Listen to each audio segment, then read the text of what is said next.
Good morning, everyone. Today, I would like to begin my presentation by asking you a question whether you have seen this kind of artworks before or not. I guess everyone's answer must be yes, because these artworks are so iconic and so popular. Today, I would like to present you the artist who originated this kind of graffiti. He is Keith Haring.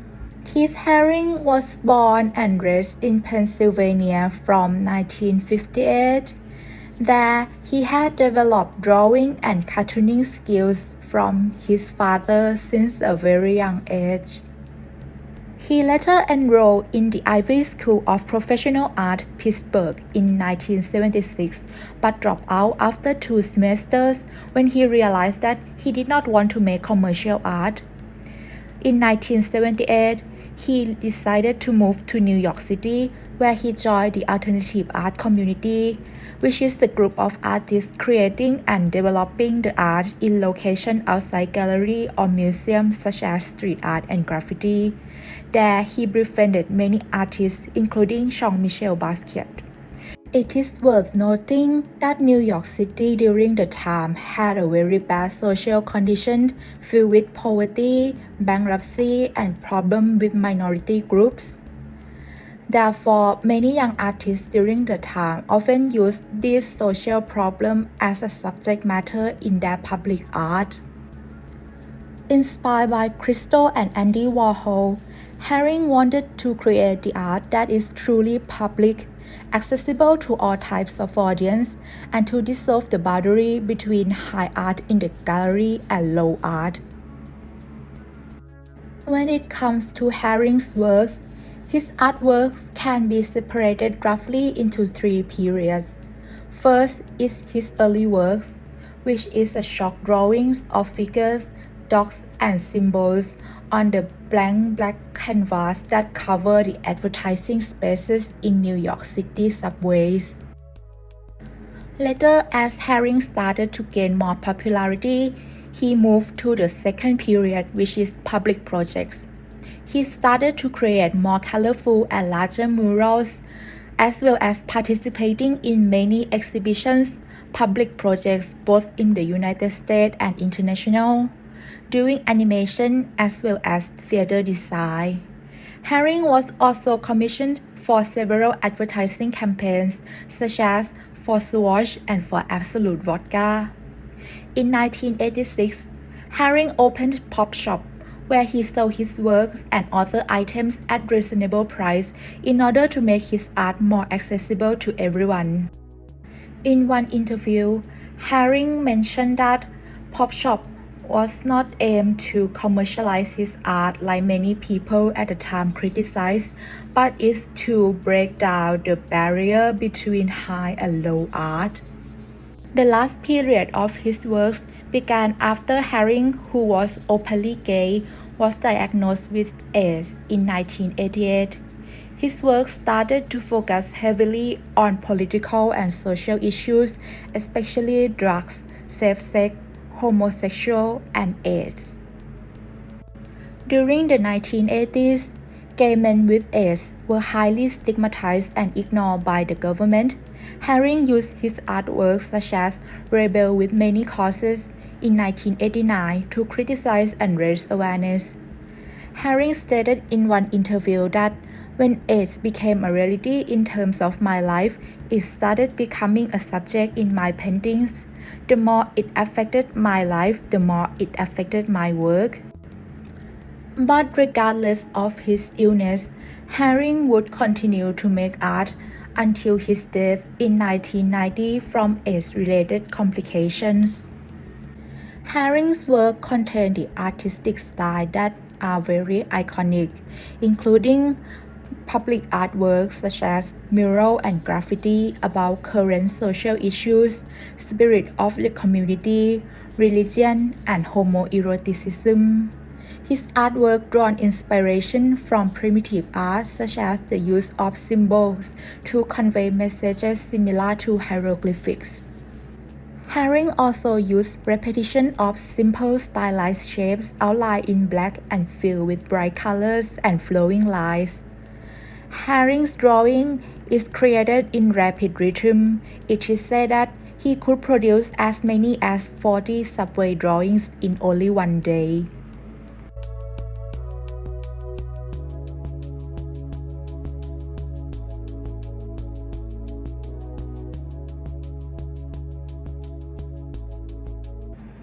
It is also important to note that figures in Haring's art are created without specific ages, race, genders, or any identities, because that was Haring's attempt to make his artworks feel relatable to everyone.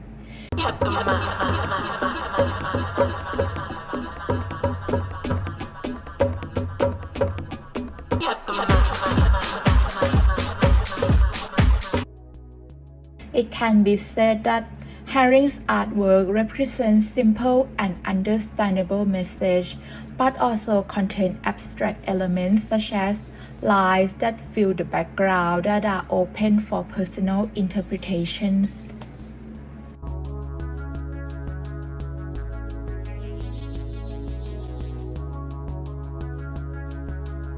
Haring has many famous artworks, and today I will talk about some of them. First is Radiant Baby, which he created during the 1980s. It is an icon of crawling babies surrounded by radiating lights, which is a symbol of purity, innocence, and positivity. This icon appears in several of Haring's works and is Haring's personal favorite. Next is the Untitled Heart paintings, which he also created during the 1980s. Heart is a motif that appears in several of Haring's artworks. It is used to symbolize romantic love between two androgynous figures, as well as collectivism and good feelings within the society. This is Montreux 1983. Haring was commissioned after his first exhibition in 1982 to create the poster for Montreux Jazz Festival. He used a dancing figure with curvy lines to show the movement and represent the feelings of festivity. And here is the example of how Haring used art to raise awareness about political issues. This is Free South Africa, which he created in 1985. The posters were distributed around New York City to raise awareness and support for anti-apartheid movement. It shows two figures which symbolize struggle between black majority and white minority in South African society. Next artwork is called Crack is Whack. Haring created this in 1986 as an anti-drug mural in New York City.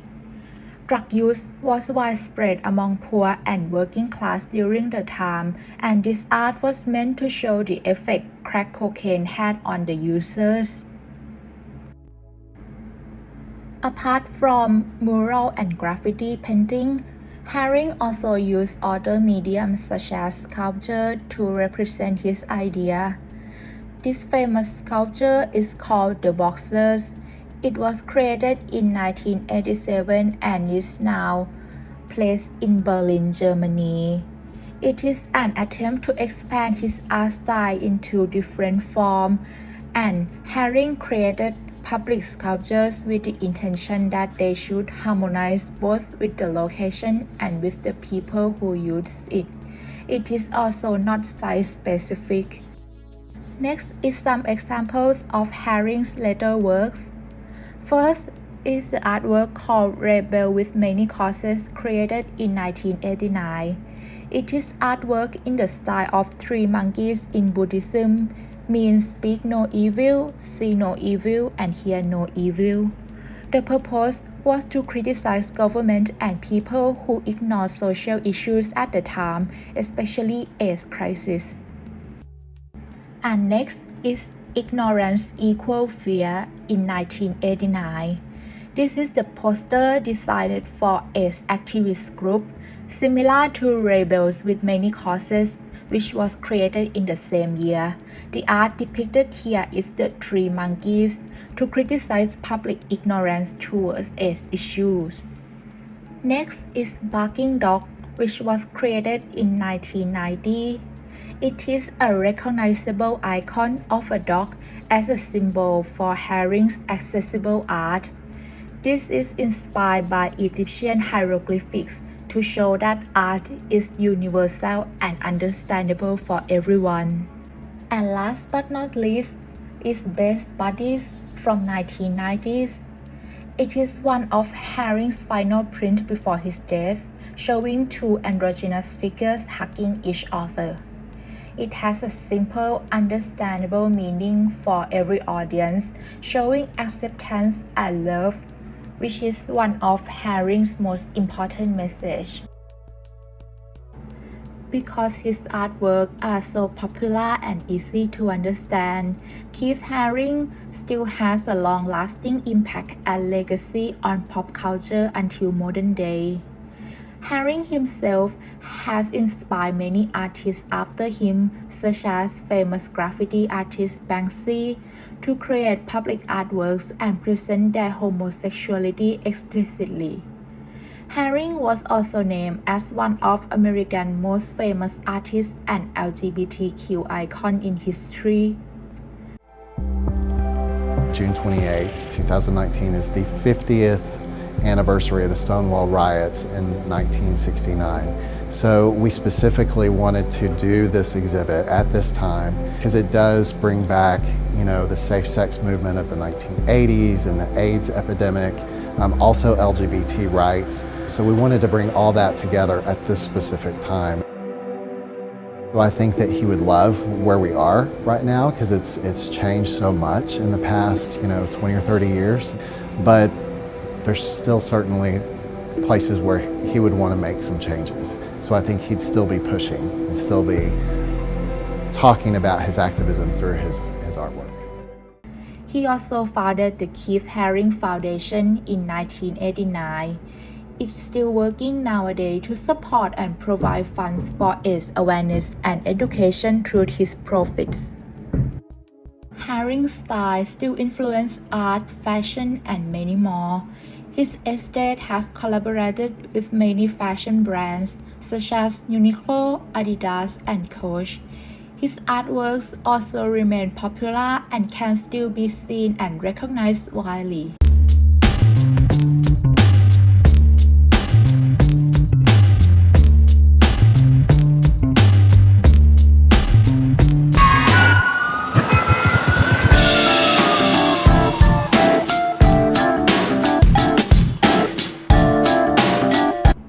I hope from now on, whenever you see his artwork, you can recognize it and understand the deep meaning that is hidden behind the simple form and style.